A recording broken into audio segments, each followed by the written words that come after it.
Halo semuanya, kembali lagi bersama saya Andi.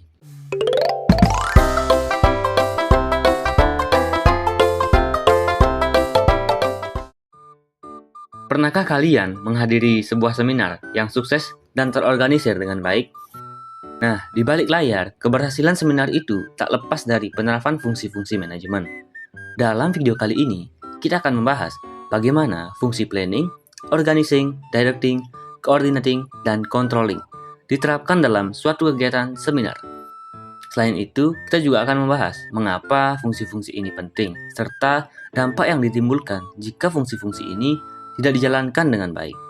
Kita masuk ke poin yang pertama, yaitu planning atau perencanaan. Langkah pertama adalah perencanaan. Dalam seminar, perencanaan meliputi menentukan tema, memilih pembicara, menetapkan tanggal, lokasi, dan menyusun anggaran biaya. Misalnya, seminar tentang digital marketing tentunya membutuhkan pemilihan pembicara yang ahli di bidang tersebut, serta promosi yang tepat sasaran. Kemudian, mengapa ini penting? Karena perencanaan memastikan seminar memiliki tujuan yang jelas, sesuai dengan kebutuhan peserta, dan berjalan sesuai jadwal. Kemudian, apa sih dampak yang ditimbulkan jika fungsi-fungsi ini tidak diterapkan? Dampak yang ditimbulkan adalah seminar bisa saja berantakan, kemudian tidak menarik audiens, atau anggaran biaya yang membengkak. Selanjutnya, kita masuk ke poin yang kedua, yaitu organizing atau pengorganisasian. Setelah rencana dibuat, langkah selanjutnya adalah pengorganisasian. Nah, pengorganisasian mencangkup seperti pembagian tugas, pengelolaan sumber daya, dan penyusunan struktur tim. Contohnya, tim dibagi menjadi beberapa bagian, seperti tim Pupdo yang bertugas untuk mendokumentasikan serta mempublikasikan. Kemudian ada tim Perleng yang bertugas untuk menyiapkan perlengkapan serta peralatan. Kemudian ada tim konsumsi yang bertugas untuk menyiapkan makanan dan konsumsi, baik itu untuk peserta ataupun panitia. Kemudian, mengapa organizing ini sangat penting?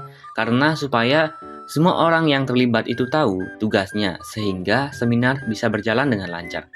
Kemudian, dampak yang ditimbulkan jika organizing ini tidak diterapkan dalam suatu kegiatan adalah bisa saja terjadi kebingungan, tumpang tindih pekerjaan, atau bahkan tugas penting yang terlewat. Kemudian, kita masuk ke poin yang ketiga, yaitu directing atau pengarahan. Pengarahan adalah langkah yang sangat penting dalam memastikan tim bekerja sesuai dengan rencana. Pemimpin yang memberikan panduan, motivasi, dan dukungan untuk memastikan semua berjalan dengan baik. Contohnya, sebelum acara dimulai, pemimpin memastikan tim registrasi sudah siap dengan daftar peserta dan tim perlengkapan sudah mengecek mikrofon dan proyektor. Kemudian, tim pengisi acara memahami alur seminar. Kemudian, mengapa sih directing ini penting? Karena pengarahan memastikan semua elemen seminar berjalan secara harmonis dan tersusun secara rapi. Kemudian, dampak yang ditimbulkan jika directing ini tidak diterapkan dalam suatu kegiatan adalah tim bisa kehilangan fokus, terjadi kesalahan teknis, atau peserta yang merasa tidak puas akan acara tersebut. Kemudian, kita masuk ke poin yang keempat, yaitu coordinating atau koordinasi. Koordinasi adalah memastikan semua tim bekerja sama untuk mencapai tujuan seminar. Setiap divisi perlu berkomunikasi untuk menjaga keterpaduan. Contohnya, tim perlengkapan yang bekerja sama dengan tim acara untuk memastikan waktu presentasi pembicara sesuai dengan jadwal. Kemudian, tim humas yang memberitahu tim registrasi tentang jumlah peserta yang telah mendaftar. Kemudian, mengapa koordinasi ini penting? Adalah karena koordinasi menghindari miskomunikasi dan menjalin keselarasan. Kemudian, dampak yang ditimbulkan jika koordinasi ini tidak diterapkan dengan baik adalah bisa terjadi kesalahan jadwal, konflik antar tim, atau pengalaman peserta yang menjadi sangat terganggu. Kemudian, kita masuk ke poin yang kelima, yaitu controlling atau pengendalian. Pengendalian adalah proses evaluasi untuk memastikan seminar sudah berjalan sesuai dengan rencana. Setelah seminar selesai, dilakukanlah evaluasi untuk mengetahui keberhasilannya. Contohnya, menggunakan survei dari kepuasan peserta, kemudian mengevaluasi jumlah peserta yang hadir, serta memeriksa apakah anggaran sudah sesuai dengan rencana. Kemudian mengapa controlling ini penting adalah karena pengendalian membantu mengidentifikasi keberhasilan seminar dan langkah perbaikan untuk acara yang akan diadakan selanjutnya.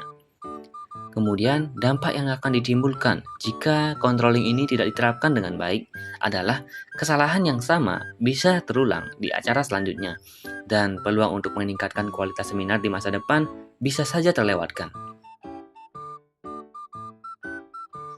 Nah, setelah penjelasan saya tadi, dapat kita ambil kesimpulan bahwa penerapan fungsi-fungsi manajemen planning, organizing, directing, coordinating, dan controlling sangat penting dalam memastikan keberhasilan suatu acara atau seminar.